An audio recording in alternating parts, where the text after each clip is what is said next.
ವಿಜಯಪುರ ಜಿಲ್ಲೆಯ ತಾಳಿಕೋಟೆ ತಾಲೂಕು ಮತ್ತು ಮುದ್ದೇಬಿಹಾಳ ತಾಲೂಕಿನ ಮಡಿಕೇಶ್ವರ ಗ್ರಾಮಕ್ಕೆ ವಿಜಯಪುರ ಜಿಲ್ಲೆ ಲೋಕಾಯುಕ್ತರು ಮತ್ತು ಅಬಕಾರಿ ಇಲಾಖೆಯ ಅಧಿಕಾರಿಗಳು ಭೇಟಿ ನೀಡಿ ಅಕ್ರಮ ಮದ್ಯ ಮಾರಾಟ ಮತ್ತು ಇನ್ನಿತರ ಅಕ್ರಮ ವಿಷಯಗಳ ಬಗ್ಗೆ ಸಭೆಯನ್ನು ನಡೆಸಿ ಸಿಬ್ಬಂದಿಗಳಿಗೆ ವಿಶೇಷ ಮಾಹಿತಿಯನ್ನು ನೀಡಿದ್ದಾರೆ.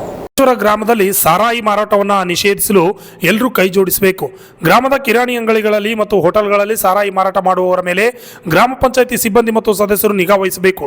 ಕೆಲವು ಗ್ರಾಮೀಣ ವ್ಯಾಪ್ತಿಯ ಕಿರಾಣಿ ಅಂಗಡಿಗಳಲ್ಲಿ ಹಾಗೂ ಹೋಟೆಲ್ಗಳಲ್ಲಿ ಸಾರಾಯಿ ಮಾರಾಟ ಹೆಚ್ಚಾಗಿದೆ ಎಂದು ಕೇಳಿಬಂದಿದೆ. ಅದಕ್ಕಾಗಿ ಜನರಿಗೆ ಜಾಗೃತಿ ಮೂಡಿಸಲು ಈ ಕಾರ್ಯಕ್ರಮ ಹಮ್ಮಿಕೊಳ್ಳಲಾಗಿದೆ ಎಂದರು. ಗ್ರಾಮೀಣ ಪ್ರದೇಶದಲ್ಲಿ ಸಾರಾಯಿ ಮಾರಾಟ ಮಾಡುವುದಾಗಲಿ ಕಳ್ಳಬಟ್ಟ ಸಾರಾಯಿ ಮಾಡುವುದಾಗಲಿ ಮಾಡಿದರೆ ಇಂಥ ವ್ಯಕ್ತಿಗಳ ವಿರುದ್ಧ ಕಾನೂನು ಚೌಕಟ್ಟಿನಲ್ಲಿ ಕಠಿಣ ಕ್ರಮ ಜರುಗಿಸಲಾಗುವುದು ಎಂದರು. ಪಂಚಾಯಿತಿ ಅಭಿವೃದ್ಧಿ ಅಧಿಕಾರಿಗಳು ಗ್ರಾಮ ಪಂಚಾಯತ್ ಸದಸ್ಯರಿಗೆ ಸಭೆ ಕರೆದು ಸಭೆಯಲ್ಲಿ ಗ್ರಾಮದಲ್ಲಿ ಸಾರಾಯಿ ಮಾರಾಟ ವಿಷಯದ ಬಗ್ಗೆ ಚರ್ಚಿಸಬೇಕು ಮತ್ತು ಗ್ರಾಮ ಪಂಚಾಯಿತಿಯಲ್ಲಿ ಠರಾವು ಪಾಸ್ ಮಾಡಿ ಗ್ರಾಮದಲ್ಲಿ ಸಾರಾಯಿ ಮಾರಾಟಗಾರರಿಗೆ ನೋಟಿಸ್ ನೀಡಬೇಕು ಎಂದರು. Lakshman Kalal, RJ32 Kannada news, Talikote.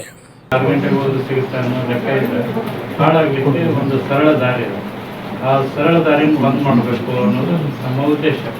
ಇನ್ನು ಗೌರ್ಮೆಂಟ್ ಪಾಲಿಸಿ ಏನಿದೆ ಅದು ವಿ ಕೆನಾಟ್ ಕ್ವಶನ್, ಅದು ಅಡ್ಮಿನಿಸ್ಟ್ರೇಷನ್ ಇಶ್ಯೂ. ಆದರೆ ಮನೆಯಲ್ಲಿ ಮಾಡೋದ್ರ ಬಗ್ಗೆ ನಾವು ಕನ್ಸರ್ನ್, ಅದನ್ನು ಸ್ಟಾಪ್ ಮಾಡಲೇಬೇಕಂತ ಇದು ಒಂದು.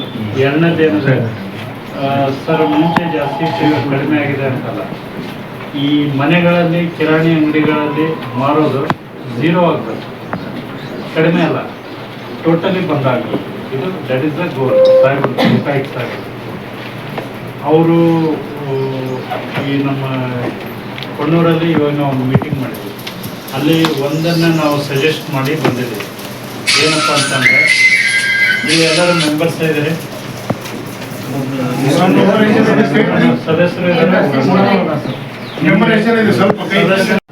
ಈಗ ನಾನು ಒಂದು ಈ ನಿಮ್ಗೆ OC OTC ಇರ್ತಲ್ಲ 90 ml 180 ml ಅದನ್ನ ಇಂತಿಷ್ಟು ಒಯ್ಯಾಕಂತ ಅವಕಾಶ ಇರ್ತದೆ ನನಗೆ, ಬಟ್ ಮಾರಕ್ಕೆ ಅವಕಾಶ ಇಲ್ಲ, ಒಯ್ಯಾಕ ಅವಕಾಶ ಇದೆ.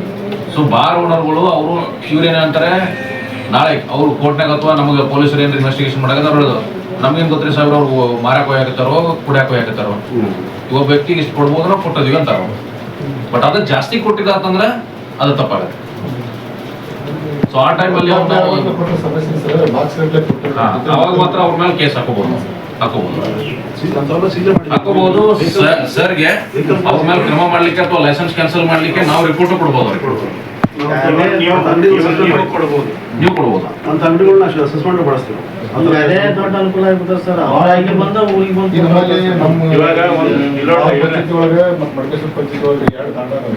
ಇವಾಗ ಫ್ರೀ ಕೊಡ್ತೀವಿ. ಅವ್ರ ಮನೆ ಮುಂದೆ ಹೋಗಿ ಒದರಾಡ್ ಬಾ, ಪ್ಲೀಸ್ ಬಾ, ನೀವು ಹೇಳಿದ್ರೆ ನಿಮ್ಮ ಮನೆ ಮುಂದೆ. ಅದಕ್ಕೆ ನಾವು ಏನು ಸಜೆಸ್ಟ್ ಮಾಡಿದ್ದೀವಿ ಅಂತಂದರೆ, ಎಲ್ಲ ಮೆಂಬರ್ಗಳು ಪಂಚಾಯತಿಯಲ್ಲಿ ಕೂತ್ಕೊಂಡು ಊರಲ್ಲಿ ಎಷ್ಟು ಜನ ಮಾಡ್ತಾ ಇದ್ದಾರೆ ಅವ್ರಿಗೆಲ್ಲ ಕರೆಸಿಬಿಟ್ಟು ಒಂದು ನೀವು ಠರಾವು ಮಾಡಬೇಕು.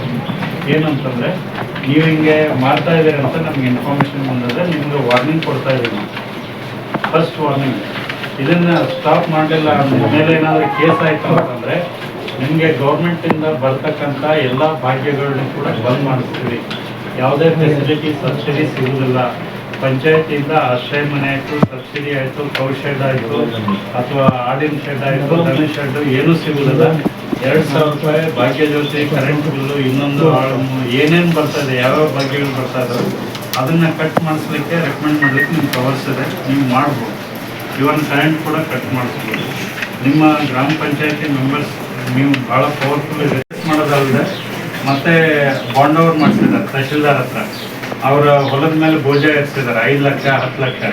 ಅವ್ರೇನಾದರೂ ಮತ್ತೊಂದು ಸರಿ ಕೇಸ್ ಆದರೆ ಅಷ್ಟು ಅಮೌಂಟ್ ಅವರು ಗೌರ್ಮೆಂಟಿಗೆ ತುಂಬಬೇಕು. ಇದನ್ನು ಕೂಡ ಮಾಡ್ತೀವಿ. ಇದನ್ನು ಕೂಡ ನಿಮ್ಮವರಿಗೆ ತಿಳಿಸಿ ಅವರು ಹೇಳ್ತಾರೆ ಇನ್ನೂ ಅದ್ರ ಬಗ್ಗೆ ಸವಿಸ್ತಾರವಾಗಿ.